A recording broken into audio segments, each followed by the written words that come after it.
नमस्कार दोस्तों, आपका अपना चैनल अपना बचपन मन में बहुत बहुत स्वागत है। आप लोग खेसारी यादव का फैन है तो वीडियो को लाइक शेयर कमेंट जरूर करें। मस्त जोक मारा रे, ये हंस रहे हलकट हंस। चलिए बात करते हैं खेसारी लाल यादव का।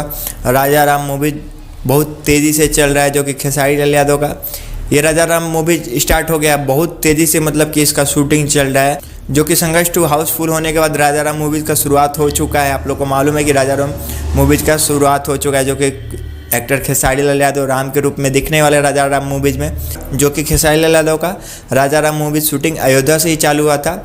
जो कि अभी एक वीडियो वायरल हो रहा था, जो कि खेसारी लाल नाव पे सवार होकर दिख रहे हैं, जो कि राम के रूप में खेसारी लाल यादव दिख रहे हैं, कुछ अलग अंदाज में नाव पे सवार कर रहे हैं खेसारी लाल यादव। संघर्ष 2 से भी ज़्यादा ये टक्कर देने वाला राजा राम मूवीज होने वाला। संघर्ष 2 तो हाउसफुल ही चल रहा था, लेकिन उससे भी ये ज़्यादा टक्कर देने वाला राजा राम मूवीज आप लोग के कहने पर खेसारी लाल यादव ला रहे हैं, जो कि इसका शूटिंग बहुत तेज़ी से चल रहा है। मिलते हैं अगले टॉपिक के साथ, तब तक के लिए धन्यवाद, बाय।